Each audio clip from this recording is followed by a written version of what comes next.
ده كان أول ويك إند في فبراير. كنت في البيت عندي واخد أجازة من الشغل.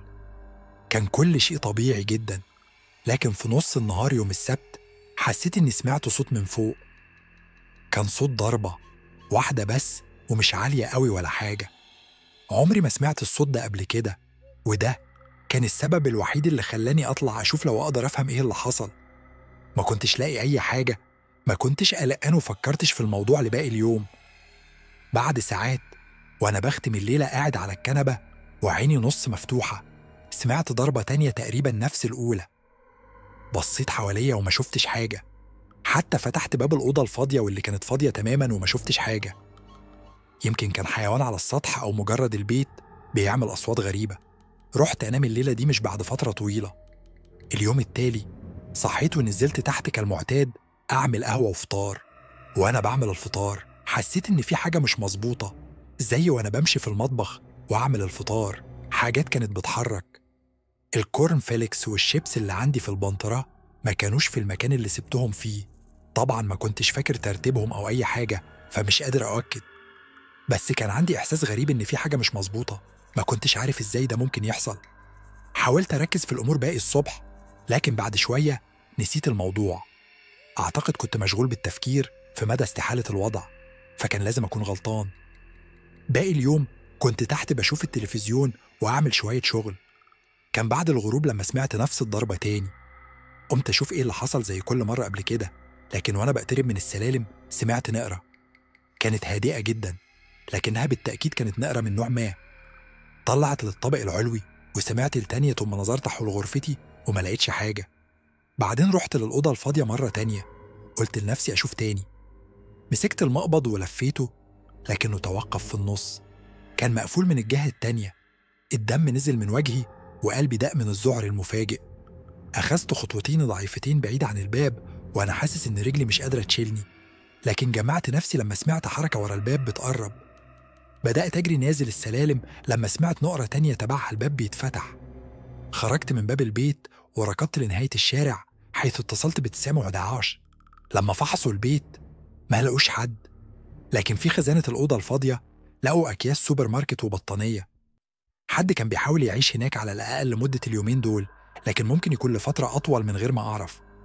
الأغلب كانوا بيخرجوا بالليل وأنا نايم، ينزلوا تحت ياكلوا ويشربوا ويعملوا حاجات. الفكرة بس بتخليني أشعر بالقشعريرة. لحسن الحظ إنهم شكلهم مشيوا بعد الليلة دي.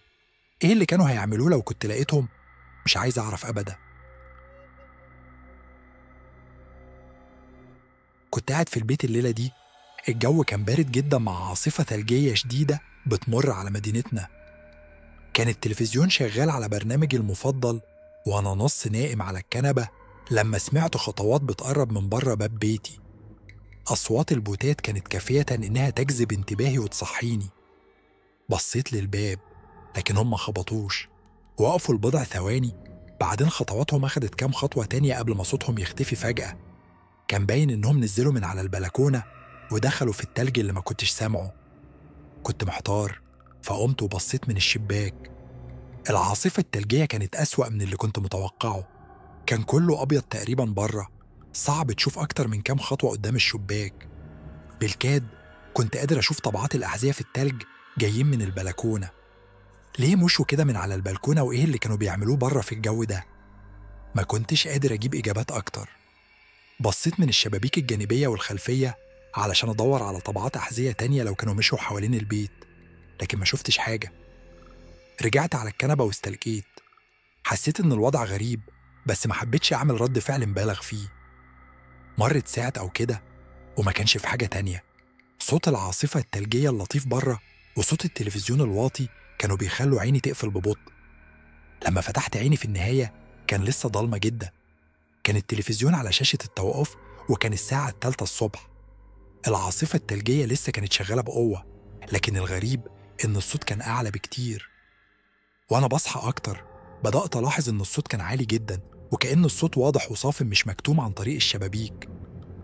عيني فتحت تماما وقمت. ولعت النور جنبي وشفت بقع مية في كل الأوضة متجهة لباب البيت اللي كان مفتوح على وسعه. التلج كان داخل البيت، وطبعات الأحذية كانت واضحة في المية ورايحة في الممر. كنت بشوف تقريبا نفس الطبعات وهي خارجة من البيت، لكن ما كنتش متأكد. جبت التليفون وقفلت على نفسي في الحمام واتصلت بالإسعاف. اتضح إن الشخص اللي اقتحم البيت كان ماشي.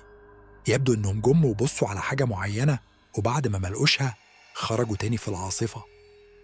أثناء وجودهم في البيت إما ما شافونيش وأنا على الكنبة، أو عدوا جنبي بهدوء يبصوا حوالين البيت من غير ما يصحوني. فكرة الموضوع بس بتخليني أرعش من الخوف. ما نمتش كويس بعد كده، كنت دايما بصحى في نص الليل مرعوب من كل صوت صغير،